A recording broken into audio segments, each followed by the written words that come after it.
Você é aquilo que você pensa. James Allen e Ricardo S. Marques. Prefácio. Este pequeno volume, resultado de meditação e experiência, não tem a intenção de ser um tratado exaustivo sobre o tão falado poder do pensamento. Ele é particularmente sugestivo que explanatório, sendo seu objetivo estimular homens e mulheres à descoberta e percepção da verdade que eles próprios são os construtores de si mesmos, em virtude dos pensamentos que eles escolhem e encorajam, que a mente é o tecelão mestre, tanto da vestimenta interna do caráter como da vestimenta externa da circunstância, e que, como eles podem até aqui ter tecido em ignorância e dor, eles podem agora tecer em esclarecimento e felicidade. James Allen. Capítulo 1. Pensamento e caráter. O aforisma, como um homem pensa em seu coração assim ele é, não somente abrange todo o ser de um homem, mas é tão compreensivo ao ponto de atingir cada condição e circunstância de sua vida. Um homem é literalmente aquilo que ele pensa, sendo seu caráter a soma completa de todos os seus pensamentos. Assim como a planta brota, e não poderia existir sem a semente, da mesma forma cada ato de um homem brota das sementes ocultas do pensamento, e não poderia ter aparecido sem elas. Isso se aplica igualmente àqueles atos chamados espontâneos e não premeditados, assim como àqueles que são deliberadamente executados. O ato é o florescer do pensamento, e alegria e sofrimento são seus frutos, deste modo um homem colhe o fruto doce ou amargo de sua própria seara. Pensamento na mente que nos molda. O que nós somos. Através do pensamento forjamos e construímos. Se a mente de um homem tem pensamentos maus, dor virá sobre ele assim como vem a carroça atrás dos bois. Se persevera em pureza de pensamento, a alegria o segue como sua própria sombra, com certeza. O homem é um resultado da lei, e não uma criação por artifício, e causa e efeito são tão absolutos e indesviáveis no reino oculto do pensamento quanto no mundo das coisas visíveis e materiais. Um caráter nobre e celestial não é uma coisa de favor ou sorte, mas é o resultado natural do esforço contínuo em pensar retamente, o efeito de uma profunda associação com pensamentos celestiais. Um caráter ignóbil e bestial, pelo mesmo processo, é o resultado de um contínuo acolhimento de pensamentos vis. O homem é feito ou desfeito por si mesmo, no arsenal do pensamento ele forja as armas com as quais destrói a si próprio. Ele também cria as ferramentas com as quais constrói para si mansões celestes de alegria, força e paz. Através da escolha certa e aplicação correta do pensamento, o homem ascende à divina perfeição; através do abuso e aplicação incorreta do pensamento, ele desce abaixo do nível da besta. Entre esses dois extremos estão todos os tipos de caráter, e o homem é seu criador e mestre. De todas as belas verdades pertencentes à alma que foram restauradas e trazidas à luz nesta época, nenhuma é mais alegre ou proveitosa em divina promessa e confiança do que essa, que o homem é o mestre do pensamento, o modelador do caráter, construtor e forjador da condição, ambiente e destino. Como um ser de poder, inteligência e amor, e o senhor de seus próprios pensamentos, o homem possui a chave para cada situação, e carrega dentro de si o poder transformativo e regenerativo pelo qual ele faz de si próprio o que ele deseja. O homem é sempre o mestre, mesmo em seu estado mais fraco e abandonado, mas em sua fraqueza e degradação ele é o mestre tolo que desgoverna sua própria casa. Quando ele começa a refletir sobre sua condição, e a procurar diligentemente pela lei sobre a qual seu ser está estabelecido, ele então torna-se o mestre sábio, dirigindo suas energias com inteligência, e dirigindo seus pensamentos para fins frutíferos. Tal é o mestre consciente, e o homem pode somente assim se tornar descobrindo dentro de si mesmo as leis do pensamento, Tal descoberta é totalmente resultado de aplicação, autoanálise e experiência. Somente através de muita procura e mineração são ouro e diamantes encontrados, e o homem pode encontrar cada verdade conectada com o seu ser se ele cavar fundo dentro da mina de sua alma. E que ele é o criador de seu caráter, o moldador da sua vida, e construtor do seu destino, ele pode provar sem erro, se ele cuidar, controlar, e alterar seus pensamentos, traçando seus efeitos sobre si mesmo, sobre outros, e sobre sua vida e circunstâncias, se ele ligar causa e efeito por meio de prática paciente e investigação, utilizando cada experiência sua, mesmo a mais trivial, como meio de obter conhecimento sobre si mesmo. Nessa direção, como em nenhuma outra, está a lei absoluta que aquele que busca achará e aquele que bate abrir-se-lhe-á, pois somente pela paciência, prática e incessante insistência pode um homem entrar através da porta do templo do conhecimento. Capítulo 2. Efeito do pensamento sobre as circunstâncias. A mente de um homem pode ser comparada a um jardim, que pode ser inteligentemente cultivado ou deixado crescer abandonado, mas se cultivado ou negligenciado, ele deve, e irá, produzir. Se sementes úteis não forem colocadas dentro dele, então uma abundância de sementes inúteis de ervas daninhas irão cair ali dentro, e continuarão a produzir sua espécie. Assim como um jardineiro cultiva seu canteiro, mantendo-o livre de ervas daninhas, e plantando as flores e frutos que ele requer, igualmente pode um homem cultivar o jardim de sua mente, arrancando e jogando fora todos os pensamentos errados, inúteis, e impuros, e cultivando com perfeição as flores e frutos de pensamentos retos, úteis, e puros. Através deste processo, mais cedo ou mais tarde, um homem descobre que ele é o jardineiro mestre de sua alma, o dirigente de sua vida. Ele também revela, dentro de si, as leis do pensamento, e entende com crescente exatidão, como as forças do pensamento e elementos da mente operam na moldagem do seu caráter, circunstâncias, e destino.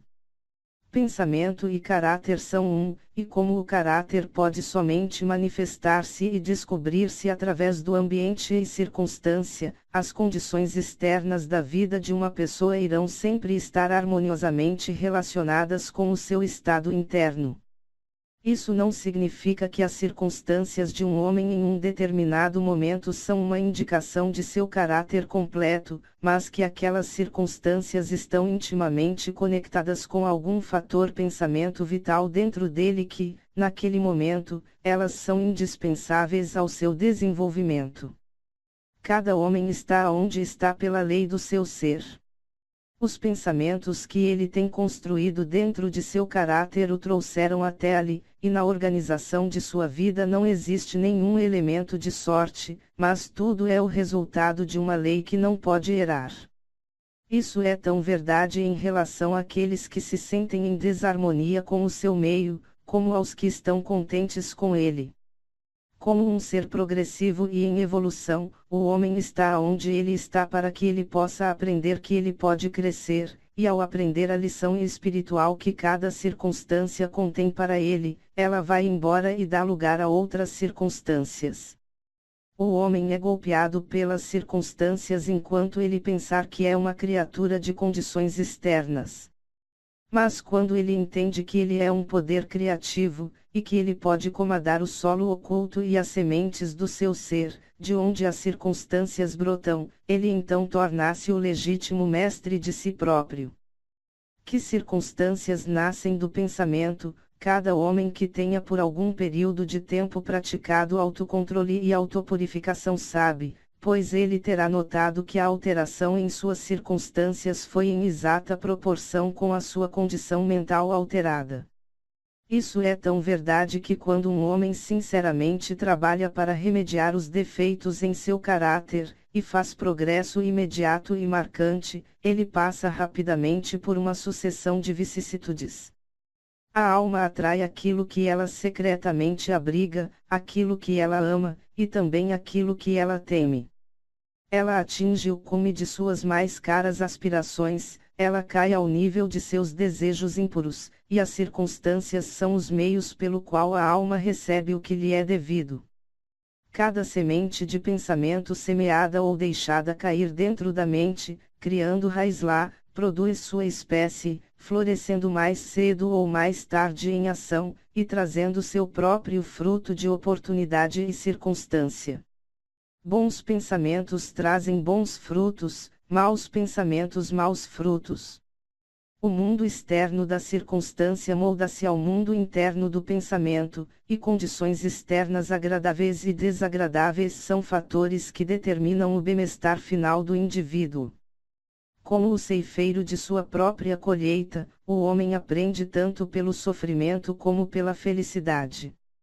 Seguindo os mais secretos desejos, aspirações, e pensamentos pelos quais ele permite ser dominado, perseguindo imaginações impuras ou firmemente trilhando a estrada de esforços vigorosos e elevados, um homem finalmente chega à fruição e realização nas condições externas de sua vida. As leis de crescimento e ajustamento estão em efeito em todos os lugares. Um homem não vem à destituição ou prisão pela tirania do destino ou circunstância, mas pela trilha de pensamentos vis e desejos baixos. Muito menos um homem de mente pura cai repentinamente na criminalidade pela pressão de qualquer mera força externa. O pensamento criminoso tinha por muito tempo sido secretamente alimentado dentro do coração, e a hora da oportunidade revelou seu poder acumulado. A circunstância não faz o homem, ela o revela a si próprio. Não existem condições como cair no vício e seus respectivos sofrimentos senão por inclinações viciosas, ou ascender à virtude e sua pura felicidade senão pelo cultivo contínuo de aspirações virtuosas.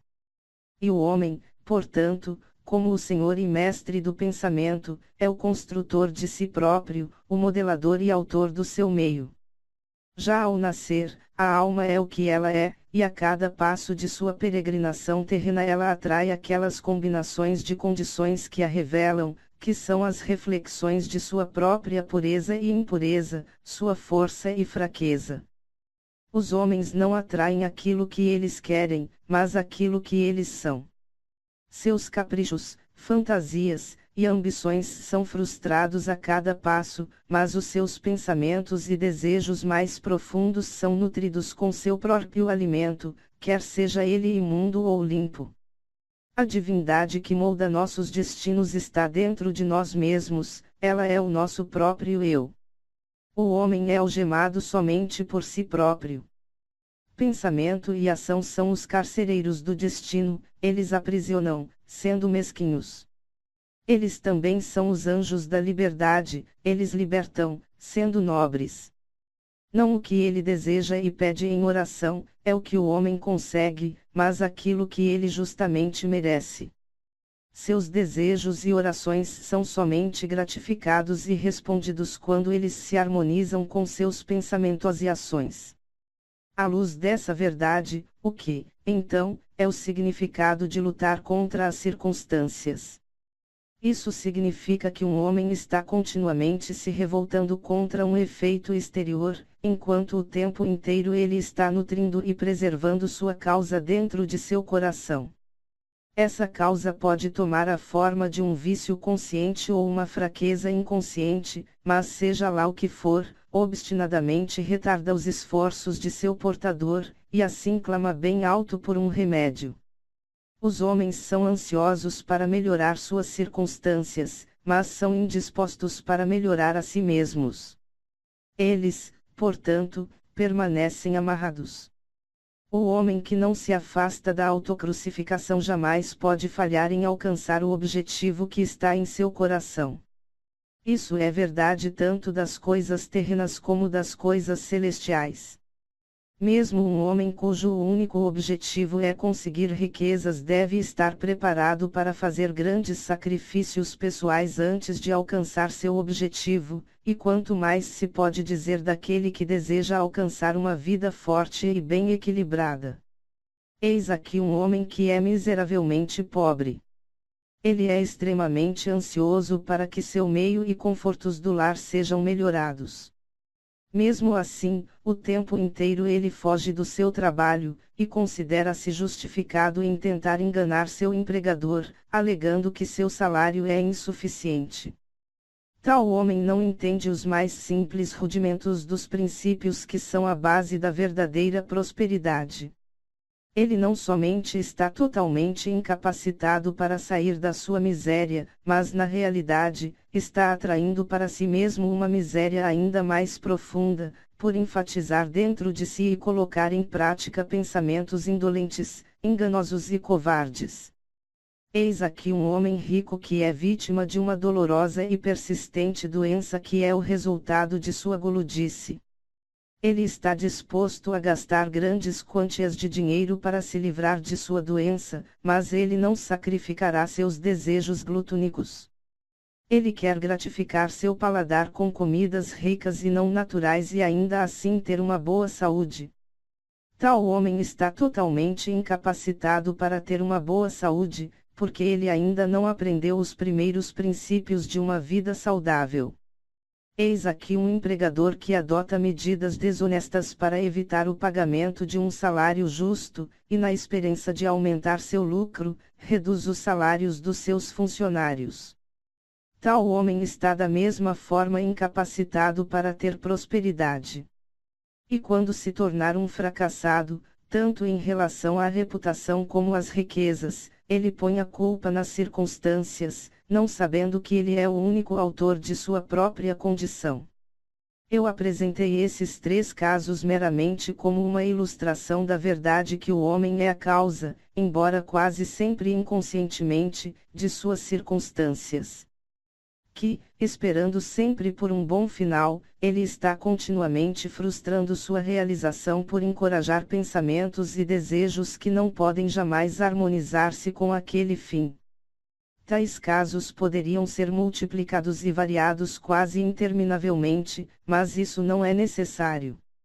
O leitor pode, se assim decidir, investigar a ação das leis do pensamento em sua própria mente e vida, e até que isso seja feito, meros fatos externos não podem servir como uma base de raciocínio.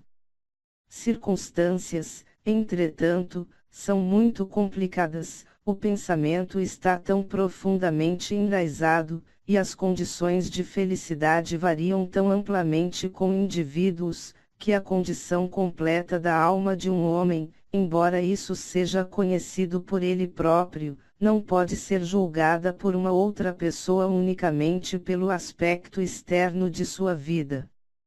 Um homem pode ser honesto em certas direções, e ainda sofrer privações. Um homem pode ser desonesto em certas direções, e ainda adquirir riquezas. Mas a conclusão geralmente formada que um homem fracassa por causa de sua particular honestidade, e que o outro prospera por causa de sua particular desonestidade, é o resultado de um julgamento superficial, que considera que o homem desonesto é quase totalmente corrupto, enquanto o homem honesto é quase inteiramente virtuoso. À luz de um conhecimento mais profundo e experiência mais abrangente, tal julgamento é errado. O homem desonesto pode ter algumas virtudes admiráveis que o outro não possui, e o homem honesto vícios repulsivos que são ausentes no outro. O homem honesto colhe os bons resultados de seus pensamentos e atos honestos, ele também traz sobre si os sofrimentos que seus vícios produzem. O homem desonesto, da mesma maneira, ceifa seu próprio sofrimento e felicidade. É agradável à vaidade humana acreditar que alguém sofre por causa da sua própria virtude. Mas só depois que um homem tenha extirpado cada pensamento doente, amargo e impuro de sua mente, e lavado cada mancha pecaminosa da sua alma, é que ele está em uma posição para saber e declarar que seus sofrimentos são resultado de suas boas ações, e não de suas más qualidades. E no caminho a esta perfeição suprema, ele terá encontrado em sua mente e vida, a grande lei que é absolutamente justa, e que não pode pagar o bem com o mal, mal com o bem. Portador de tal conhecimento, ele então saberá, olhando para o seu passado de ignorância e cegueira, que sua vida é, e sempre foi, justamente ordenada, e que todas as suas experiências passadas, boas e más, foram o produto equitativo de seu ser não evoluído em evolução. Bons pensamentos e ações jamais podem produzir maus resultados. Maus pensamentos e ações jamais podem produzir bons resultados. Isso é simplesmente como dizer que nada pode vir do milho a não ser milho, das urtigas somente urtigas. Os homens entendem essa lei no mundo natural, e trabalham com ela. Mas poucos a entendem no mundo mental e moral, embora sua operação lá seja igualmente simples e inevitável, e eles, portanto, não cooperam com ela. Sofrimento é sempre o efeito do pensamento errado em alguma direção. É uma indicação de que o indivíduo está em desarmonia consigo mesmo, com a lei do seu ser. O único e supremo propósito do sofrimento é para purificar, para queimar tudo o que é inútil e impuro. Sofrimento cessa para aquele que é puro. Não existe nenhum objetivo em queimar o ouro depois que as impurezas já foram removidas, e um ser perfeitamente puro e esclarecido não poderia sofrer. As circunstâncias que um homem encontra com o sofrimento são o resultado de sua própria desarmonia mental. As circunstâncias que um homem encontra com a bem-aventurança, não possessões materiais, são o resultado de pensar retamente. Infelicidade, não a falta de possessões materiais, é o resultado do pensamento errado. Um homem pode ser amaldiçoado e rico, ele pode ser abençoado e pobre. Bênçãos e riquezas são somente unidas quando as riquezas são corretas e sabiamente usadas. E o homem pobre somente cai em infelicidade quando ele considera seu fardo como um fardo injustamente imposto. Indigência e indulgência são os dois extremos da miséria. Ambas são não naturais e o resultado de desordem mental. Um homem não está corretamente condicionado até que ele seja feliz, saudável, e um ser próspero. E felicidade, saúde, e prosperidade são o resultado de um ajustamento harmonioso do interior com o exterior, do homem com o seu meio. Um homem somente começa a ser um homem quando ele cessa de lamentar-se e condenar-se, e começa a procurar pela justiça oculta que regula a sua vida. E à medida que ele adapta a sua mente a esse elemento regulador, ele cessa de acusar os outros como a causa de sua condição, e constrói a si próprio em pensamentos fortes e nobres. Ele cessa de chutar contra as circunstâncias, mas começa a usá-las como auxílio para o seu mais rápido progresso, e como um meio de descobrir os poderes ocultos e possibilidades dentro de si mesmo. Lei, não confusão, é o princípio dominante no universo. Justiça, não injustiça, é a alma e a substância da vida.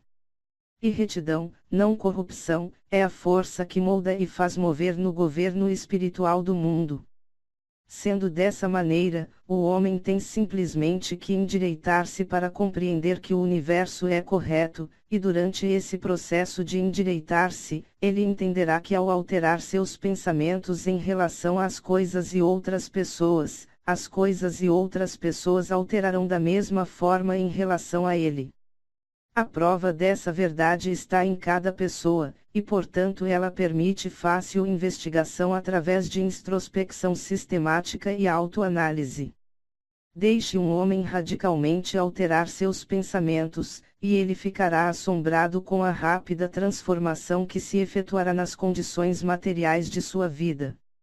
Os homens imaginam que o pensamento pode ser mantido em segredo, mas não pode. Ele rapidamente cristaliza-se em hábito, e hábito solidifica-se em circunstância. Pensamentos bestiais cristalizam-se em hábitos de embriaguez e sensualidade, que solidificam-se em circunstâncias de destituição e doença.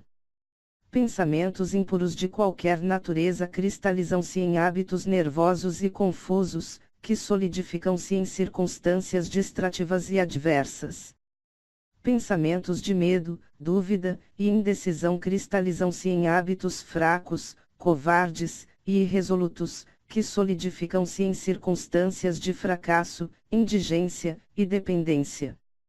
Pensamentos preguiçosos cristalizam-se em hábitos de falta de higiene e desonestidade, que solidificam-se em circunstâncias de sujeira e mendicância. Pensamentos odiosos e condenatórios cristalizam-se em hábitos de acusação e violência, que solidificam-se em circunstâncias de ofensa e perseguição. Pensamentos egoístas de qualquer forma cristalizam-se em hábitos de egocentrismo, que solidificam-se em circunstâncias mais ou menos desesperadoras. Por outro lado, pensamentos belos de todos os tipos cristalizam-se em hábitos de gentileza e bondade, que solidificam-se em circunstâncias felizes e radiantes. Pensamentos puros cristalizam-se em hábitos de temperança e autocontrole, que solidifica-se em circunstâncias de repouso e paz. Pensamentos de coragem, autoconfiança e decisão cristalizam-se em hábitos viris, que solidificam-se em circunstâncias de sucesso, plenitude e liberdade. Pensamentos energéticos cristalizam-se em hábitos de limpeza e industriosidade, que solidificam-se em circunstâncias de prazer. Pensamentos amáveis de perdão cristalizam-se em hábitos de gentileza, que solidificam-se em circunstâncias protetoras e preservativas. Pensamentos de amor e altruísmo cristalizam-se em hábitos de esquecer-se de si próprio pelos outros, que solidificam-se em circunstâncias de prosperidade certa e duradoura, e riquezas verdadeiras. A persistência em uma determinada linha de pensamento, seja ela boa ou má, não pode falhar em produzir seus resultados no caráter e circunstâncias. Um homem não pode diretamente escolher suas circunstâncias, mas pode escolher seus pensamentos, e assim indiretamente, ainda que seguramente, moldar suas circunstâncias. A natureza ajuda cada homem para a gratificação dos pensamentos que ele mais encoraja, e oportunidades são apresentadas que irão rapidamente trazer à tona tanto bons como maus pensamentos. Deixe um homem cessar de seus pensamentos pecaminosos, e todo o mundo se suavizará em relação a ele, e estarão prontos para ajudá-lo. Deixe-o por de lado seus pensamentos fracos e doentios, e oportunidades irão jorrar para apoiar suas fortes resoluções. Deixe-o encorajar bons pensamentos, e nenhum mau destino o amarrará à miséria e vergonha. O mundo é seu caleidoscópio, e as combinações variadas de cores que a cada momento sucessivo se apresentam a você, são as imagens estranhamente ajustadas de seus pensamentos em constante movimento. Você será o que deseja ser, deixe o fracasso encontrar seu falso conteúdo naquele mundo pobre, ambiente. Mas o espírito o despreza, e é livre. Ele domina o tempo, ele conquista o espaço, ele intimida aquele arrogante trapaceiro, acaso, e ordena a tirana circunstância. Entregue a coroa, e assuma o lugar do servo. A humana vontade, aquela força invisível, a prole de uma alma imortal, pode abrir caminhos para qualquer meta, embora paredes de granito interfiram. Não seja impaciente com a demora, mas espere como alguém que entende. Quando o espírito acorda e comanda, os deuses estão prontos para obedecer. Capítulo 3. Efeito do pensamento sobre a saúde e o corpo. O corpo é o servo da mente. Ele obedece às operações da mente, sejam elas deliberadamente escolhidas ou automaticamente manifestadas. Ao comando de pensamentos ilícitos o corpo afunda rapidamente em doenças e decadência, ao comando de pensamentos belos e alegres ele torna-se revestido com juventude e beleza. Doença e saúde, como as circunstâncias, estão enraizadas no pensamento. Pensamentos doentios irão expressar-se através de um corpo doente. Pensamentos de medo têm sido conhecidos por matar um homem mais rápido do que uma bala, e eles estão continuamente matando milhares de pessoas com certeza, embora menos rapidamente. As pessoas que vivem com medo de doença são as pessoas que ficam doentes. A ansiedade rapidamente desmoraliza o corpo inteiro, e deixa-o aberto para a entrada de doenças, enquanto pensamentos impuros, mesmo que não fisicamente consentidos, irão em breve destruir o sistema nervoso. Pensamentos fortes, puros e felizes edificam o corpo em vigor e graça. O corpo é um delicado e plástico instrumento, que responde prontamente aos pensamentos com o qual ele é afetado, e hábitos do pensamento produzirão seus próprios efeitos, bons ou maus, sobre ele. Os homens continuarão a ter sangue impuro e envenenado enquanto eles propagarem pensamentos sujos. De um coração limpo vem uma vida limpa e um corpo limpo. De uma mente poluída procede uma vida suja em um corpo corrupto. O pensamento é a fonte da ação, vida e manifestação, torne a fonte pura, e tudo será puro. Mudança de dieta não ajudará o homem que não muda seus pensamentos. Quando um homem torna seus pensamentos puros, ele não mais deseja comida impura. Pensamentos limpos criam hábitos limpos. O suposto santo que não lava seu corpo não é um santo. Aquele que fortaleceu e purificou seus pensamentos não precisa considerar o micróbio malévolo. Se você deseja aperfeiçoar seu corpo, guarde a sua mente. Se você deseja renovar seu corpo, embeleze a sua mente. Pensamentos de malícia, inveja, desapontamento, depressão, roubam do corpo sua saúde e graça. Um rosto amargo não surge por acaso, ele é feito de pensamentos amargos. Rugas que desfiguram são desenhadas pela estupidez, cobiça, orgulho. Eu conheço uma mulher de 96 anos de idade que tem o rosto brilhante e inocente como o de uma menina. Eu conheço um homem abaixo da meia-idade cujo rosto é marcado por desarmoniosos contornos. O primeiro é o resultado de uma doce e radiante disposição, o outro é o resultado de luxúria e descontentamento. Assim como você não pode ter uma habitação agradável e saudável a menos que permita que o ar e o brilho do sol entrem livremente dentro dela, da mesma forma um corpo forte e um semblante iluminado, feliz e sereno só podem resultar da livre entrada de pensamentos de alegria e boa vontade e serenidade. No rosto dos mais velhos existem rugas feitas pela simpatia, outros por pensamentos fortes e puros, outros são talhados pela luxúria. Quem não pode distingui-los? Para aqueles que viveram retamente, o envelhecimento é calmo, pacífico, e suavemente harmonioso, como o pôr do sol. Eu visitei recentemente um filósofo no seu leito de morte. Ele não era velho exceto em anos. Ele morreu tão docemente e pacificamente como ele tinha vivido.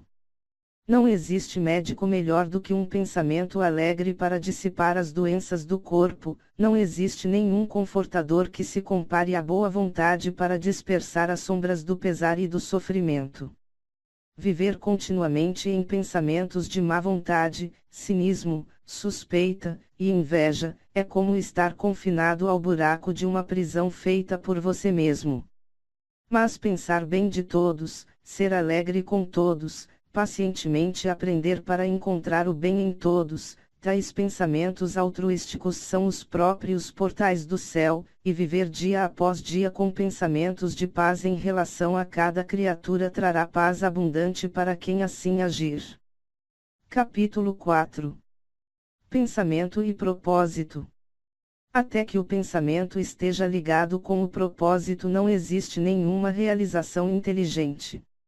A maioria das pessoas permite que o barco do pensamento seja levado pela corrente sobre o oceano da vida. A falta de propósito é um vício, e tal deriva não deve continuar para aquele que deseja estar longe da catástrofe e destruição. Aqueles que não têm nenhum propósito central em suas vidas tornam-se presas fáceis de preocupações, temores, aborrecimentos e autopiedade. Todos eles são indicações de fraqueza, que levam, tão seguramente como pecados deliberadamente planejados, embora por uma rota diferente, ao fracasso, tristeza e perda, porque a fraqueza não pode persistir em um universo de poder constante. Um homem deve conceber de um propósito legítimo em seu coração, e se dispor a alcançá-lo. Ele deve fazer desse propósito o ponto central de seus pensamentos. Poderá ter a forma de um ideal espiritual, ou poderá ser um objeto material, isso de acordo com a sua natureza e o presente momento. Mas seja lá o que for, ele deve focalizar firmemente suas forças do pensamento sobre o objetivo que ele colocou diante dele. Ele deve fazer desse propósito seu dever supremo, e deve devotar-se à sua realização, não permitindo que seus pensamentos vaguem em meio a fantasias efêmeras, anseios e imaginações. Essa é a estrada imperial que leva ao autocontrole e verdadeira concentração de pensamento.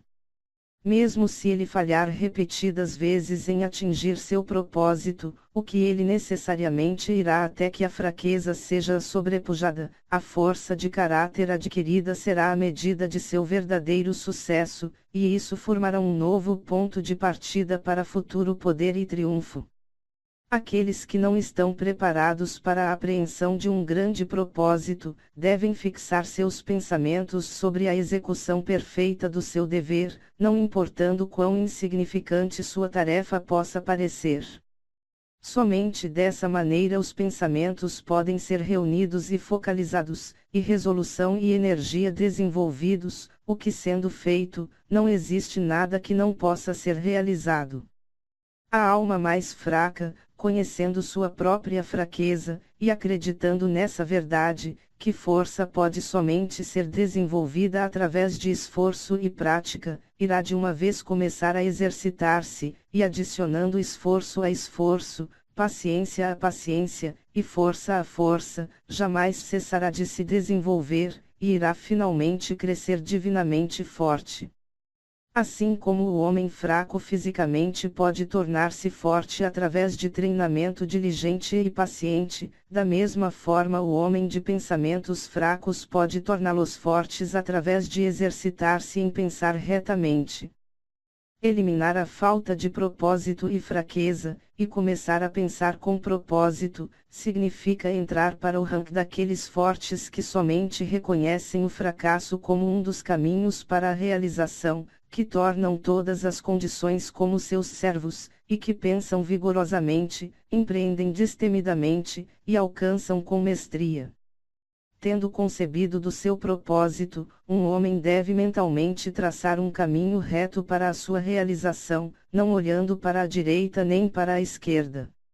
Dúvidas e temores devem ser rigorosamente excluídos, eles são os elementos desintegradores que destroem a linha reta do esforço, tornando-a torta, ineficaz, inútil. Pensamentos de dúvida e temor nunca realizam nada, e jamais podem. Eles sempre levam ao fracasso. Propósito, energia, poder para fazer, e todos os pensamentos vigorosos cessam quando a dúvida e o temor tomam conta. A vontade de fazer brota do conhecimento de que podemos fazer. Dúvida e temor são os grandes inimigos do conhecimento, e quem os encoraja, que não os mata, frustra-se a cada passo. Aquele que conquistou a dúvida e o temor venceu o fracasso. Cada pensamento seu está aliado com poder, e todas as dificuldades são bravamente enfrentadas e sabiamente sobrepujadas. Seus propósitos são plantados na hora certa, e eles florescem e dão fruto que não cai prematuramente no solo. Pensamento aliado destemidamente com propósito torna-se força criativa. Quem sabe isso está pronto para tornar-se algo muito mais alto e mais forte do que apenas um mero punhado de pensamentos oscilantes e sensações flutuantes. Quem faz isso torna-se o controlador consciente e inteligente de seus poderes mentais. Capítulo 5. O fator pensamento na realização. Tudo o que um homem alcança e tudo o que um homem deixa de alcançar é o resultado direto de seus próprios pensamentos. Em um universo perfeitamente ordenado, onde perda de equilíbrio significaria total destruição, responsabilidade individual deve ser absoluta. As fraquezas e virtudes de um homem, pureza e impureza, são dele mesmo, e não de outrem. Elas foram causadas por ele mesmo, e não por um outro, e elas podem ser alteradas somente por si próprio, nunca por um outro. Sua condição e também sua, e não de um outro homem. Seu sofrimento e sua felicidade vêm de dentro. Assim como ele pensa, assim ele é, ao continuar a pensar, assim ele permanece. Um homem forte não pode ajudar um mais fraco a menos que o mais fraco esteja disposto a ser ajudado, e ainda assim o homem fraco deve tornar-se forte por si próprio.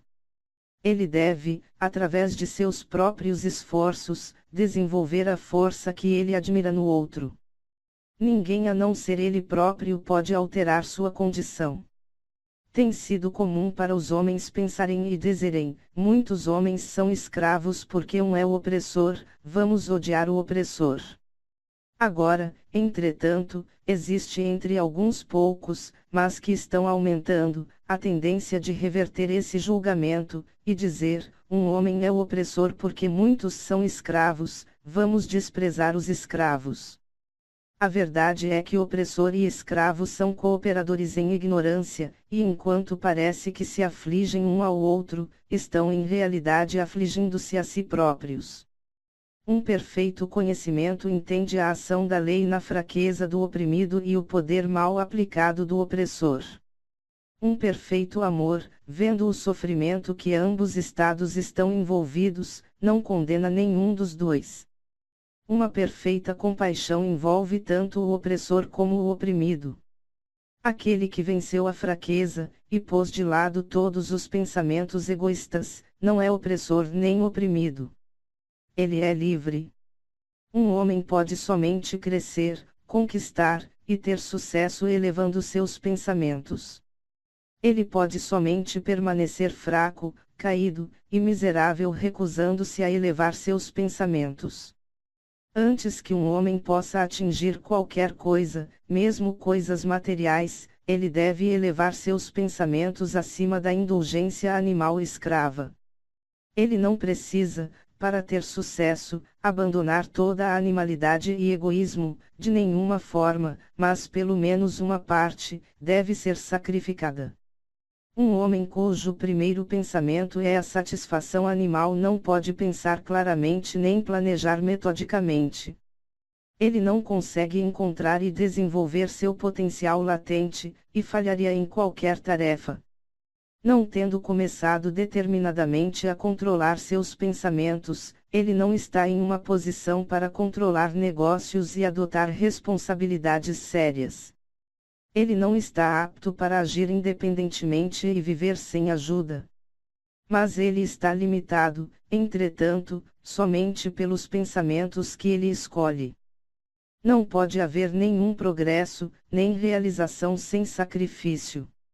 O sucesso material de um homem acontecerá na medida em que ele sacrifica seus confusos pensamentos animais, e fixa sua mente no desenvolvimento de seus planos, e no fortalecimento de sua resolução e autoconfiança. E quanto mais alto ele eleva seus pensamentos, quanto mais viril, honrado, e reto ele se torna, maior será o seu sucesso, e mais abençoadas e duradouras suas realizações. O universo não favorece o mesquinho, o desonesto, o viciado, muito embora muitas vezes a mera superfície pareça assim mostrar, ele ajuda o honesto, o magnânimo, o virtuoso. Todos os grandes mestres de todas as épocas assim o declararam em suas variadas formas, e para comprovar e saber isso um homem tem apenas que persistir em tornar-se mais e mais virtuoso elevando seus pensamentos. Realizações intelectuais são o resultado do pensamento consagrado à busca do conhecimento, ou do belo e verdadeiro na vida e na natureza. Tais realizações podem estar algumas vezes conectadas com a vaidade e a ambição, mas elas não são o resultado daquelas características. Elas são a consequência natural de longo e árduo esforço, e de pensamentos puros e altruístas. Realizações espirituais são a consumação de sagradas aspirações. Aquele que vive constantemente na concepção de pensamentos elevados e nobres, que habita sobre tudo o que é puro e altruísta, irá, tão certamente como o sol atinge seu zênite e a lua sua aparência completa, tornar-se sábio e nobre em caráter, e alcançará uma posição de influência e bonança. Realização, de qualquer tipo, é a coroa do esforço, o diadema do pensamento. Com a ajuda de autocontrole, resolução, pureza, retidão e pensamento bem dirigido um homem eleva-se. Com a ajuda de animalidade, indolência, impureza, corrupção, e confusão de pensamento um homem afunda. Um homem pode subir ao mais alto nível de sucesso no mundo, e mesmo às mais altas altitudes no reino espiritual, e novamente afundar em fraqueza e miséria por permitir que pensamentos arrogantes, egoístas, e corruptos se apoderem dele. Vitórias obtidas pelo pensamento reto podem somente ser mantidas por cuidadosa vigilância. Muitos se acomodam quando o sucesso está garantido, e rapidamente caem de volta no fracasso. Todas as realizações, seja nos negócios, no âmbito intelectual ou espiritual, são o resultado de pensamentos precisamente direcionados, são governados pela mesma lei e são do mesmo método. A única diferença está no objeto de realização. Aquele que deseja realizar pouco deve sacrificar pouco. Aquele que deseja realizar muito deve sacrificar muito. Aquele que deseja atingir altamente deve sacrificar grandemente. Capítulo 6. Visões e ideais. Os sonhadores são os salvadores do mundo. Assim como o mundo visível é sustentado pelo invisível, da mesma forma os homens, em meio a provações, pecados e tendências mesquinhas, são nutridos pelas belas visões de seus sonhadores solitários. A humanidade não pode esquecer seus sonhadores. Ela não pode deixar os ideais deles desaparecerem e morrerem. Ela vive neles. Ela conhece-os nas realidades que ela um dia verá e conhecerá. Compositor, escultor, pintor, poeta, profeta, sábio, estes são os criadores do infinito, os arquitetos do céu. O mundo é belo porque eles vivem, sem eles, a humanidade laboriosa pereceria.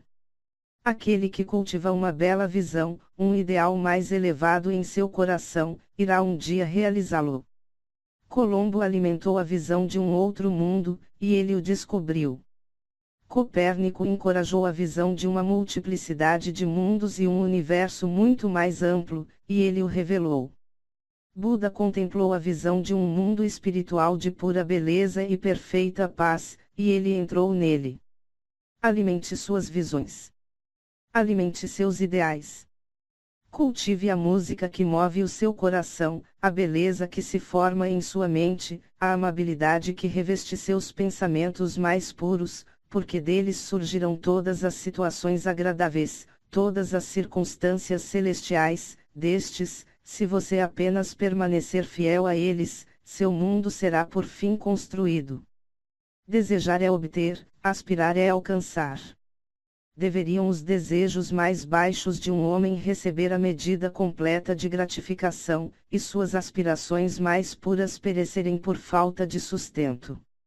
Esta não é a lei. Tal condição de coisas jamais pode obter, pedir e recebereis. Sonhe sonhos elevados, e assim como você sonha, assim você se tornará. Sua visão é a promessa daquilo que um dia você será. Seu ideal é a profecia daquilo que você por fim irá revelar. A maior de todas as realizações foi no princípio e por algum tempo um sonho. O carvalho dorme em sua semente, o pássaro espera dentro do ovo, e na visão mais alta da alma um anjo move-se em seu despertar. Os sonhos são os brotos das realidades. Suas circunstâncias podem ser incompatíveis, mas elas não permanecerão assim por muito tempo se você simplesmente descobrir um ideal e lutar por alcançá-lo. Você não pode viajar por dentro e permanecer parado por fora. Eis aqui um jovem duramente oprimido pela pobreza e trabalho, confinado a longas horas em uma oficina insalubre, sem educação, e carecendo de todas as artes de refinamento. Mas ele sonha de coisas melhores. Ele pensa de inteligência, de refinamento, de graça e beleza. Ele concebe, e mentalmente constrói, uma condição ideal de vida. A visão de uma liberdade mais ampla e um escopo mais largo tomam posse dele, inquietação o impulsiona para a ação, e ele utiliza todo o seu tempo livre e recursos, embora pequenos eles sejam, ao desenvolvimento de seu potencial e poderes latentes. Muito em breve, tão alterada sua mente se tornou, que a oficina não pode mais segurá-lo. Ela se tornou tão fora de harmonia com sua mentalidade que ela sai da sua vida como uma roupa que é jogada no canto, e com o crescimento das oportunidades que se ajustam ao escopo de seus poderes em expansão, ele a abandona para sempre. Anos mais tarde nós vemos esse jovem como um homem maduro. Nós o encontramos um mestre de certas forças da mente que ele exerce com influência e poder inigualáveis. Em suas mãos ele segura as cordas de gigantescas responsabilidades. Ele fala, e vidas são mudadas. Homens e mulheres se apegam às suas palavras e pensamentos e remodelam seu caráter, e como o sol, ele torna-se o centro fixo e luminoso onde destinos inumeráveis circundam. Ele realizou a visão da sua juventude. Ele tornou-se um com o seu ideal. E você, também, jovem leitor, realizará a visão, não o desejo ocioso, do seu coração, seja ela baixa ou bela, ou uma mistura das duas, pois você sempre gravitará na direção daquilo que você secretamente mais ama. Em suas mãos serão colocados os resultados exatos dos seus próprios pensamentos, você receberá aquilo que você merece, nem mais, nem menos. Seja qual for seu atual ambiente, você cairá, permanecerá, ou se elevará com seus pensamentos, sua visão, seu ideal. Você se tornará tão pequeno quanto seu desejo controlador, tão grande quanto sua aspiração dominante. Nas belas palavras de Stanton Kirkhope, você pode estar trabalhando no seu escritório, e de repente você andará para fora da porta que por tanto tempo pareceu a barreira dos seus ideais, e se encontrará diante de uma audiência, a pena ainda atrás da orelha, as manchas de tinta ainda nos seus dedos, e ali então derramará a torrente de sua inspiração. Você pode estar pastoreando ovelhas, e você se desviará para a cidade, bucólico e de boca aberta. Vagará sob a intrépida orientação do Espírito para a oficina do Mestre, e depois de algum tempo ele dirá: eu não tenho mais nada para ensinar-te. E agora você se tornou o Mestre, que recentemente sonhava de grandes coisas enquanto pastoreava ovelhas. Largue a serra e a plana e tome sobre si a regeneração do mundo. O irrefletido, o ignorante, e o indolente, vendo somente os efeitos aparentes das coisas e não as coisas em si, falam de sorte, de destino, e acaso. Vendo um homem tornar-se rico, eles dizem: quanta sorte ele tem. Observando um outro tornar-se intelectualizado, eles exclamam: quão favorecido ele é. E notando a santidade de caráter e ampla influência de um outro, eles comentam: como a sorte o ajuda a cada passo. Eles não veem as provações, fracassos e lutas que esses homens voluntariamente encontraram para ganhar sua experiência. Eles desconhecem os sacrifícios que eles fizeram, os esforços destemidos que eles desenvolveram, a fé que eles exerceram, para que pudessem sobrepujar o então aparente insuperável, e realizar a visão de seu coração. Eles não sabem da escuridão e angústia, eles somente veem a luz e alegria, e chamam isso de sorte, não vendo a longa e árdua jornada, mas somente contemplam a agradável distinção, e chamam isso de boa fortuna, não entendem o processo, mas percebem somente o resultado, e chamam isso de acaso. Em todos os assuntos humanos existem esforços, e existem resultados, e a força do esforço é a medida do resultado. Não o acaso. Dons poderes, possessões materiais, intelectuais e espirituais são frutos do esforço.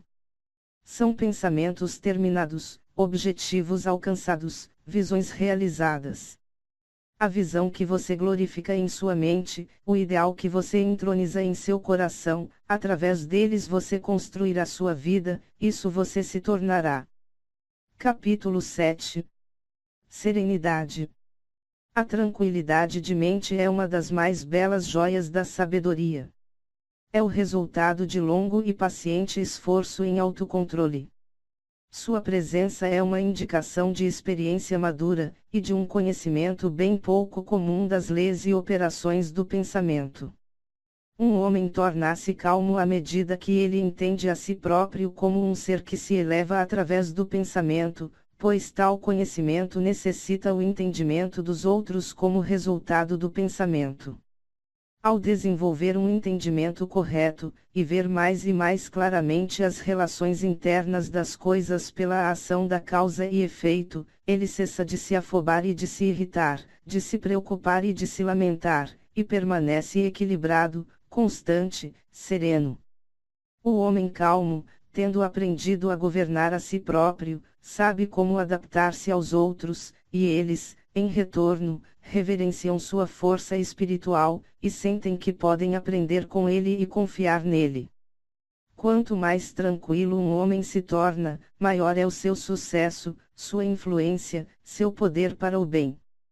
Mesmo o empreendedor comum notará que a prosperidade do seu negócio aumenta quando ele passa a desenvolver um maior autocontrole e tranquilidade, pois as pessoas sempre preferirão negociar com um homem cujo comportamento é vigorosamente uniforme. O homem forte e calmo é sempre amado e reverenciado. Ele é como uma árvore que dá sombra em uma terra árida, ou como uma rocha acolhedora em meio a uma tempestade. Quem não ama uma pessoa de coração tranquilo, de temperamento doce, equilibrada em todas as coisas? Não importa se chove ou se faz sol, ou que qualquer mudança ocorra para os possuidores dessas bênçãos, pois eles são sempre doces, serenos e calmos. Esse raro equilíbrio de caráter é a última lição da cultura, é o florescer da vida, o frutificar da alma. Tão precioso como a sabedoria, mais desejável do que ouro, sim, mais do que o fino ouro. Quão insignificante a mera busca do dinheiro parece em comparação com uma vida serena, uma vida que habita no oceano da verdade, abaixo das ondas, além do alcance das tempestades, em eterna calma. Quantas pessoas conhecemos que amargam suas vidas, que arruinam tudo o que é doce e belo com temperamentos explosivos, que destroem seu equilíbrio de caráter, e envenenam seu próprio sangue? É uma questão se a grande maioria das pessoas não arruinam suas vidas e estragam sua felicidade pela falta de autocontrole. Quão poucas pessoas nós encontramos na vida que são bem balanceadas, que têm aquele raro equilíbrio que é característico do caráter refinado. Sim, a humanidade surge com incontrolável paixão, está tumultuada com desgovernada tristeza, e jogada de um canto para o outro pela ansiedade e dúvida. Somente o homem sábio, somente aquele cujos pensamentos são controlados e purificados, faz com que os ventos e tempestades da alma o obedeçam. Almas sacudidas pela tempestade, aonde quer que estiverdes, Sob quaisquer condições em que vives, sabei disto: no oceano da vida as ilhas que abençoam estão sorrindo, e as costas ensolaradas do vosso ideal esperam a vossa chegada. Mantei vossa mão firmemente sobre o lemo do pensamento. No barco da vossa alma repousa o comandante-mestre, ele apenas dorme. Acordai, o autocontrole é força, pensamento reto é domínio, calma é poder. Dizei a vossos corações: paz, aquietai-vos. Fim.